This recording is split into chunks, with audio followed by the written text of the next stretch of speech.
Magandang araw. Ako nga pala si Lulu Castillo. I'm here to share with you my textual sermon for my homiletics class. At ang napili kong title ay Built by the Word. Kinuha ko to sa 2 Timothy 3:16 to 17.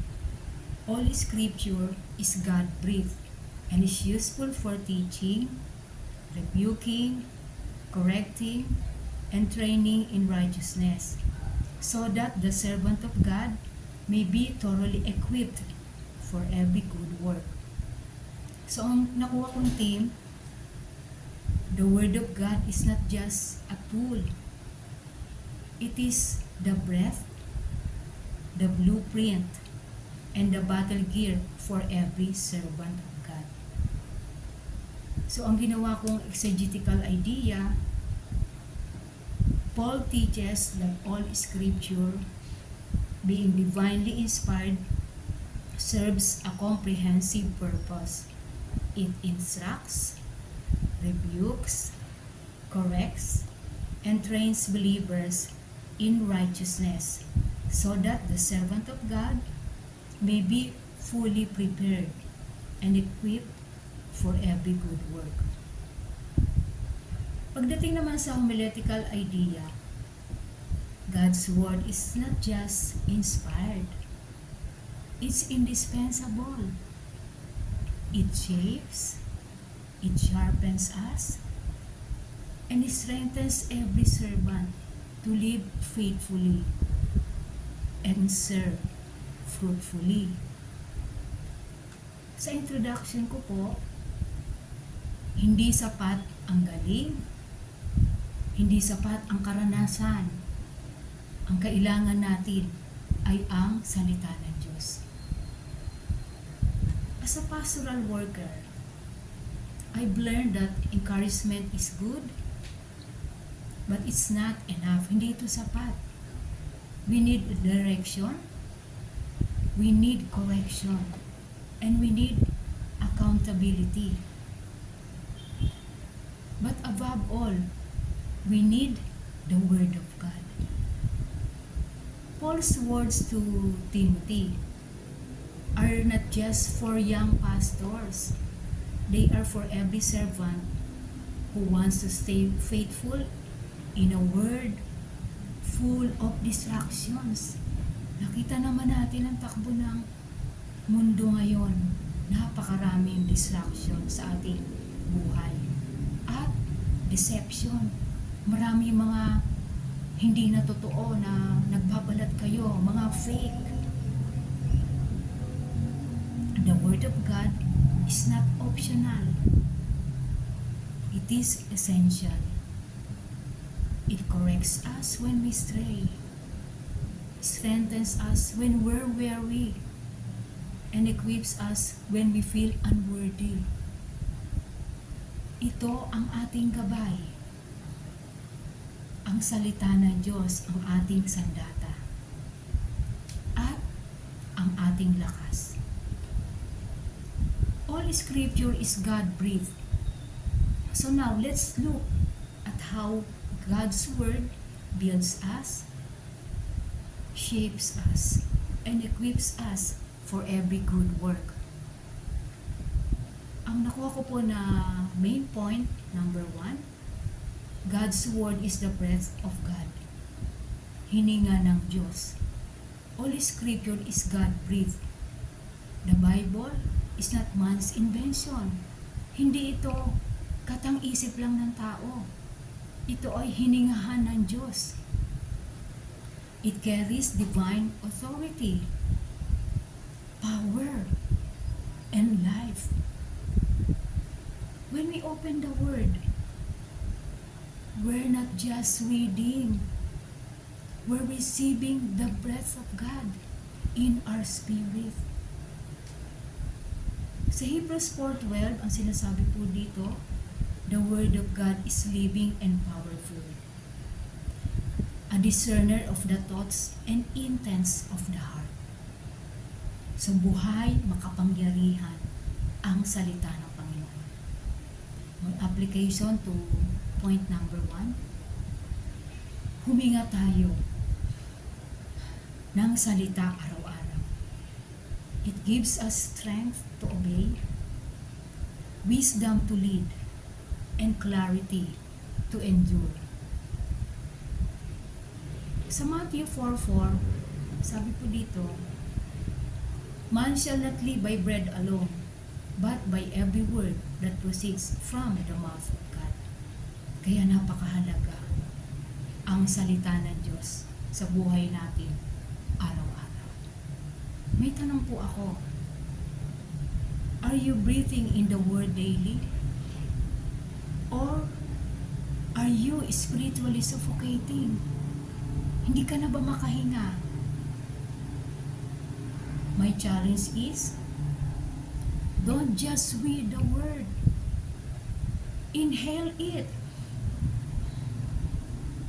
Let it fill your lungs and fuel your life. My point number 2. God's Word shapes and corrects the servant of God. It is useful for teaching, reproof, correction, and training in righteousness. Paul gives us 4 ways the Word transforms us. Mayroon po tayo, may sinulat ako dito, function, at ano yung purpose. Function, teaching, ano yung purpose? Kung ano yung what is right. Tinuturo ito ng salita ng Diyos. Reproof, ano yung what is wrong. Correction, how to get right. Paano natin malalaman ang tama? Training o pagsasanay, how to stay right, kung paano manatili na mamuhay ng ayon sa salita ng Panginoon. Hindi lang pampalakas ang salita, ito rin ay para sa disiplina. We don't just need encouragement, we need discipline, direction, and maturity. Ministry without correction leads to pride or yung sinasabi nating burn out. Naririnig niyo ba to o ikaw mismo nagsasabi nito? But ministry with correction leads to growth and fruitfulness. Magiging mabunga tayo ng mga lingkod ng Diyos. In Proverbs 3:11-12 says, do not despise the Lord's discipline, because the Lord disciplines those He loves. Ibig sabihin, kaya tayo kinukorek, mahal pala tayo ng Panginoon. Ayaw niya tayo na mawala sa kanyang direksyon. My reflection to point 2, let the Word confront you. Let it humble you. Let it shape you. Masakit minsan ang pagtutuwid ng Diyos. Pero ito ay para sa ating ikakabuti. May tanong uli ako. When was the last time the Word corrected you? And did you listen? Pinakinggan mo ba? Sinagot mo ba ang Panginoon? Tinugon mo ba ang kanyang salita? My point number 3. God's Word equips you for every assignment,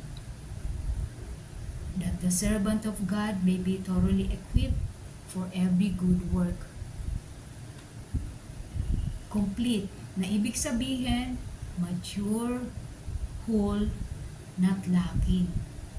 Equipped, ready for battle, hindi natin tatakbuhan anumang nangyayari sa atin sa kasalukuyan. Kung ano mga hinaharap natin, hindi tayo mawawala sa direksyon ng Panginoon. And we are ready for the task. God doesn't just call you. He prepares you through His Word. In Ephesians 4:12 says, to equip the saints for the work of ministry, for the edifying of the body of Christ. My application to point 3, whether you're preaching, discipling, leading worship, or comforting someone in pain, you need to be equipped, not with clever words, not with charisma, but with God's truth. May tanong uli ako, are you preparing with the word or just performing with your gifts? Ang Panginoon pa ba ang nagiging center ng iyong paglilingkod? Ang salita ba niya ay nakikita? Reminder, gifts may impress, but only the word transforms. My conclusion, kung gusto mong manatiling tapat sa tawag mo, manatili ka sa salita ng Diyos. The Word is your breath, your compass, your training ground, and your armor. Let's be servants who are shaped, corrected, and equipped by Scripture, daily, deeply, and faithfully. Let's commit today to be built by the Word. Not just informed, but transformed. Not just inspired, but equipped.